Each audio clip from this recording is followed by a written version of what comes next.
Bhumana note దురుసు తగ్గించుకోవాలి. దేవుడికి శటకం పెట్టిన చరిత్ర నీది. టీటీడీలో నువ్వు చేసిన అవినీతి అందరికీ తెలుసు. ప్రజల్లో మత విద్వేషాలు రెచ్చగొడితే జాగ్రత్త, తాట తీస్తా.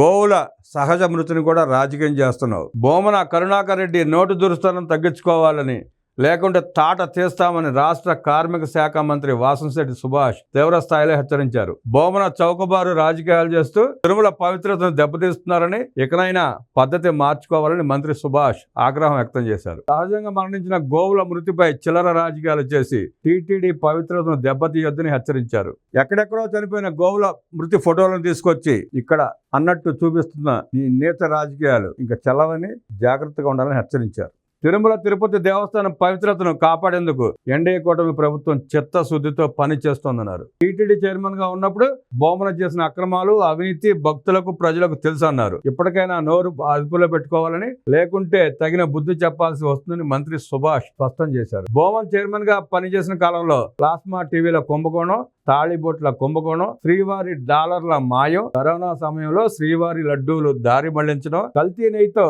శ్రీవారి ప్రసాదం పవిత్రత మంట కలిపారంటూ మంత్రి దువ్విపట్టారు. బోమన పనికి మాలిన రాజకీయాల కోసం దేవుడిని కూడా వాడుకుంటున్నాడని, వీటన్నిటికీ సమాధానం చెప్పే రోజు వస్తుంది, సిద్ధంగా ఉండాలని మంత్రి హెచ్చరించారు. కుట్రపూరితంగా వ్యవహరిస్తూ టీటీడీపై విష ప్రచారం చేస్తున్నారని, వెనక ఉండి ఇదంతా ఎవరో చేస్తున్నారో ప్రజలకు తెలుసు అన్నారు. రాజకీయ లబ్ధి పొందేందుకు కుళ్ళు రాజకీయాలు చేయొద్దని, తిరుమల శ్రీవారు చూస్తూ ఊరుకోరని, కాలం ప్రతి ఒక్కరికి తగిన గుణపాఠం చెబుతుందని మంత్రి ఆగ్రహం వ్యక్తం చేశారు. తిరుమలలో 7 కొండలు కాదు 5 కొండలు అంటూ గతంలో తప్పుడు ప్రచారం చేశావు. ఎక్కడో చనిపోయిన గోవులను తిరుమల గోశాల గోవులుగా చిత్రీకరిస్తూ ప్రజలను తప్పుదారి పట్టిస్తున్నారు. ఇది సరికాదని మంత్రి సుభాష్ మండిపడ్డారు. తిరుమల గోశాలలో ఉన్న గోవులను 266 మంది సిబ్బంది జియో ట్యాగింగ్ ద్వారా పర్యవేక్షిస్తూ సంరక్షిస్తున్నారన్నారు. హిందూ ధర్మాన్ని పరిరక్షించాల్సిన చోట చౌకబారు రాజకీయాలు చేస్తే చూస్తూ ఊరుకోబోమని హెచ్చరించారు. సమాఖ్యత, సమానత్వం, అన్ని వర్గాలు, ప్రాంతాల కోసం పనిచేసే కూటమి ప్రభుత్వంపై నిరాధార